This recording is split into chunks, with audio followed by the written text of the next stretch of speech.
Assalamualaikum warahmatullahi wabarakatuh. Perkenalkan, nama saya Cynthia Nur Oktavia dari program studi D4 Akuntansi Keuangan, jurusan Akuntansi Politeknik Negeri Jakarta. Pada kesempatan kali ini, izinkan saya untuk mempresentasikan skripsi saya yang berjudul Analisis Dampak Penerapan PSAK 73 terhadap Kinerja Keuangan pada perusahaan di 7 industri yang terdaftar di Bursa Efek Indonesia tahun 2019. Pertama, saya akan membahas latar belakang.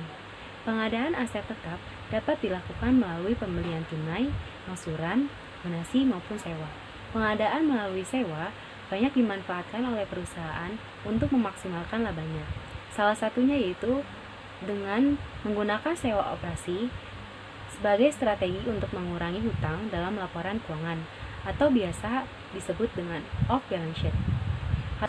Hal ini dikarenakan LISI hanya mencatat beban sewa dalam laporan laba rugi setiap periodenya, yang mengakibatkan laporan keuangan menjadi bias atau tidak menunjukkan keadaan yang sebenarnya, sehingga mengurangi transparansi dan sulit untuk dibandingkan. Karena hal tersebut, Ikatan Akuntan Indonesia mengeluarkan standar sewa yang baru, yaitu PSAK 73 sewa, yang diadopsi dari IFRS 16. PSAK ini akan menggantikan standar sebelumnya, yaitu PSAK 30 sewa dan ISAF lainnya. PSAK 73 menghilangkan klasifikasi sewa pembiayaan dan sewa operasi dan mengenalkan satu model akuntansi sewa untuk LISI, di mana LISI harus mengkapitalisasi seluruh sewanya dengan mengakui aset sewa dan liabilitas sewa. Oleh karena itu, penerapan standar baru ini akan mempengaruhi laporan keuangan LISI dan berdampak langsung pada kinerja keuangannya.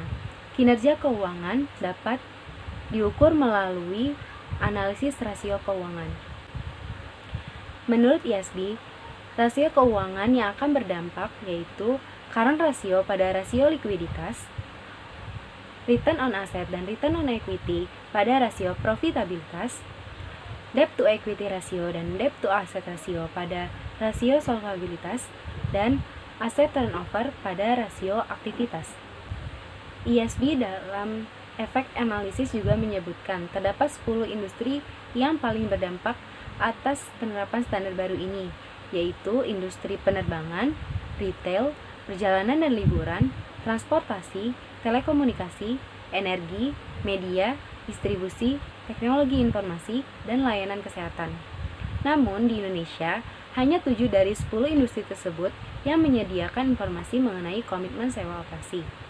Sehingga penelitian ini akan berfokus pada dampak penerapan PSAK 73 terhadap kinerja keuangan yang diukur melalui rasio keuangan. Adapun tujuan penelitian ini yaitu dua, yaitu yang pertama, mengetahui dampak kapitalisasi sewa terhadap laporan keuangan perusahaan dalam industri penerbangan, retail, perjalanan dan liburan, transportasi, telekomunikasi, media dan energi di Indonesia.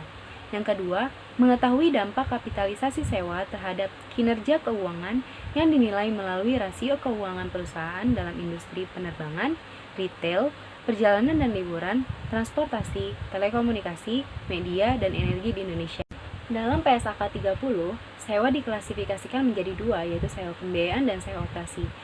Yang termasuk dalam sewa pembiayaan apabila pertama, sewa mengalihkan kepemilikan aset kepada LISI pada akhir masa sewa. 2. LISI memiliki hak opsi untuk membeli pada harga yang diperkirakan cukup rendah. 3. Masa sewa untuk sebagian besar umur ekonomis aset. 4. Pada awal sewa, nilai kini dari jumlah pembayaran minimum mendekati seluruh nilai wajar aset. Dan yang kelima, aset sewaan bersifat khusus dan hanya LISI yang dapat mempergunakannya tanpa perlu modifikasi secara material. Dan yang termasuk sewa operasi, yaitu apabila tidak ada satupun dari 5 kriteria yang telah saya sebutkan terpenuhi. Sedangkan dalam PSAK 73, tidak ada perubahan pengklasifikasian sewa untuk lesor, namun memperkenalkan model akuntansi tunggal untuk LISI. LISI disyaratkan untuk mengakui aset dan liabilitas untuk seluruh sewa, kecuali masa sewa kurang dari 12 bulan dan tidak mengandung opsi beli, dan sewa aset bernilai rendah. Selanjutnya, metode penelitian. Jenis penelitian ini termasuk dalam kuantitatif deskriptif. karena tujuan penelitian ini yaitu memberikan gambaran secara mendalam tentang dampak penerapan standar sewa terbaru yaitu PSAK 73 dengan menggunakan data berupa angka, yaitu laporan keuangan yang diolah dengan metode kapitalisasi konstruktif. Untuk objek penelitian, yaitu komitmen sewa operasi masing-masing perusahaan dalam 7 industri. Dan metode pengambilan sampelnya menggunakan non-probability purposive sampling. Dikarenakan, sampel yang dipilih harus memenuhi kriteria tertentu, yaitu yang pertama, perusahaan terdaftar di Bursa Efek Indonesia, 2. Perusahaan menerbitkan laporan keuangan tahun 2019, dan yang ketiga, laporan keuangan perusahaan memberikan informasi mengenai sewa operasinya. Dari populasi 213 total perusahaan dalam 10 industri, hanya 11 perusahaan dari 7 industri yang memenuhi kriteria yang telah saya sebutkan, yaitu 1 perusahaan penerbangan, 3 perusahaan retail, 2 perusahaan perjalanan dan liburan, 1 perusahaan transportasi, 2 perusahaan telekomunikasi, 1 perusahaan energi, dan 1 perusahaan media. Selanjutnya, jenis data yang digunakan yaitu data kuantitatif, karena hanya menggunakan data berupa angka yang didapat dari komitmen sewa yang ada pada catatan atas laporan keuangan pada masing-masing laporan keuangan perusahaan. Dan sumber data yang digunakan yaitu data sekunder, karena hanya menggunakan laporan keuangan yang telah diterbitkan oleh Bursa Efek Indonesia. Untuk metode pengumpulan data digunakan metode dokumentasi, karena hanya mengumpulkan data perusahaan dalam bentuk laporan keuangan. Dan yang terakhir, metode analisis data menggunakan metode kapitalisasi sewa konstruktif yang dikembangkan oleh Imhoff dan kawan-kawan. Tahapannya yaitu menghitung unrecorded lease liability, unrecorded lease asset, change in equity, dan change in profit or loss. Selanjutnya, masuk dalam hasil dan pembahasan. Yang pertama, perhitungan kapitalisasi sewa. Tahap pertama dalam perhitungan kapitalisasi sewa yaitu menghitung unrecorded lease liability yang didapatkan dari hasil pengalian dari minimum lease payment dengan present value factor 10%. Interest rate ini diambil dari rata-rata bunga kredit korporasi pada tahun 2019, dikarenakan bunga implisit tidak diketahui pada masing-masing perusahaan. Lalu, menghitung total unrecorded lease asset. Di sini menggunakan asumsi dari Fauber, yaitu setengah umur aset telah dikonsumsi. Selanjutnya, perhitungan change in equity, yaitu dengan mengurangi total unrecorded lease liability dikurangi dengan total unrecorded lease asset dan dikurangi dengan deferred tax. Di sini menggunakan tarif tax 25% sesuai dengan tarif pajak perusahaan di Indonesia. Selanjutnya, perhitungan change in profit or loss, yaitu operating expense dikurangi dengan depreciation expense dan interest expense. Untuk depreciation expense menggunakan metode garis lurus dan interest expense digunakan tarif 10%. Setelah perhitungan tersebut, maka dapat diketahui bahwa terdapat perubahan pada komponen laporan keuangan, yaitu aset dan liabilitas akan meningkat karena adanya pengakuan atas sewa yang baru, ekuitas mengalami penurunan karena adanya deferred tax, laba bersih bersifat volatile, meningkat apabila beban sewa lebih besar daripada beban depresiasi dan beban bunga. Sedangkan laba bersih akan menurun apabila beban sewa lebih kecil daripada beban depresiasi dan beban bunga.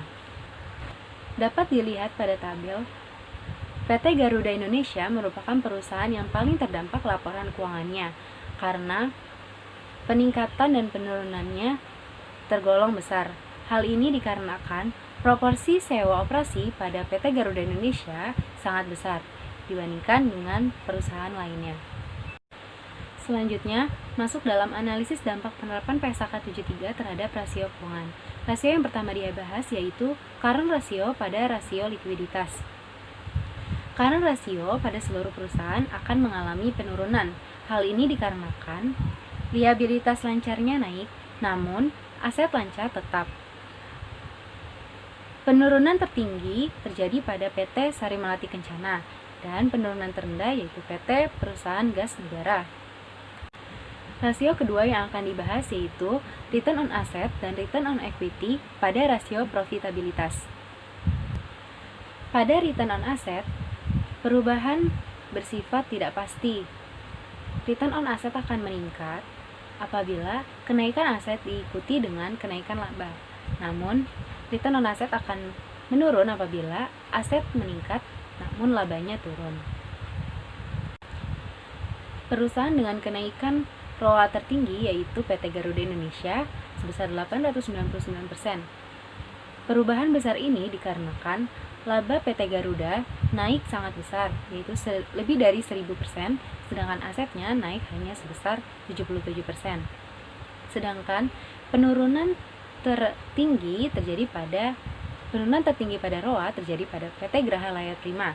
Hal ini dikarenakan labanya menurun sebesar 5%, sedangkan asetnya naik sebesar 24%. Untuk return on asset atau ROE, seluruh perusahaan mengalami peningkatan. Peningkatan ini dikarenakan laba naik namun ekuitasnya menurun. Perusahaan yang paling berdampak yaitu PT Garuda Indonesia. Hal ini dikarenakan laba meningkat lebih dari 1000% dan ekuitas turun hampir sebesar 100%. Sedangkan kenaikan terendah terjadi pada PT Fast Food. Selanjutnya, rasio ketiga yaitu debt to asset ratio dan debt to equity ratio pada rasio solvabilitas. Pada rasio DAR, seluruh perusahaan mengalami peningkatan secara positif. Peningkatan ini dikarenakan kenaikan hutang diikuti dengan kenaikan aset. Perusahaan yang paling berdampak pada rasio DAR yaitu PT Graha Layar Prima, sedangkan perusahaan yang kenaikannya paling sedikit yaitu PT Fast Food dan PT Bluebird. Sedangkan untuk debt to equity ratio atau DER, seluruh perusahaan mengalami peningkatan. Peningkatan ini dikarenakan kenaikan hutang diikuti dengan ekuitas yang menurun. Perusahaan yang paling berdampak yaitu PT Garuda Indonesia dan perusahaan yang dampaknya paling sedikit yaitu PT Bluebird. Pada PT Garuda, besar perubahan rasionya sangat besar karena hutang naik sebesar lebih dari 100%, yaitu 112%, sedangkan ekuitasnya menurun hampir 100%. Selanjutnya yaitu rasio yang terakhir, aset turnover dari rasio aktivitas. Seluruh aset turnover mengalami penurunan. Hal ini diakibatkan karena adanya kenaikan aset yang diikuti dengan tingkat penjualan yang tetap. Penurunan aset turnover tertinggi terjadi pada PT Garuda Indonesia yaitu sebesar 44%, sedangkan Bluebird menurun sebesar 1%. Berikut ringkasan dampak kapitalisasi sewa terhadap rasio keuangan.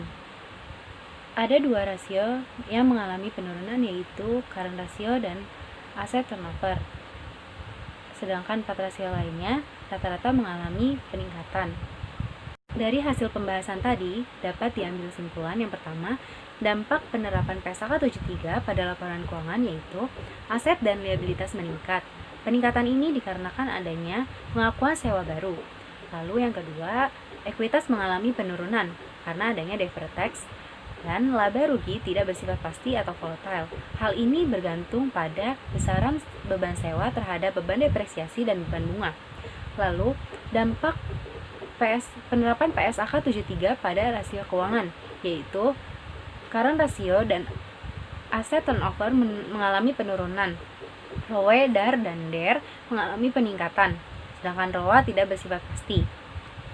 Dampak tertinggi pada rasio ditunjukkan oleh rasio ROE dan DER, sedangkan untuk perusahaan dampak tertinggi terjadi pada PT Garuda Indonesia, sedangkan dampak terendah terjadi pada rasio current ratio dan perusahaan terjadi pada PT Fast Food.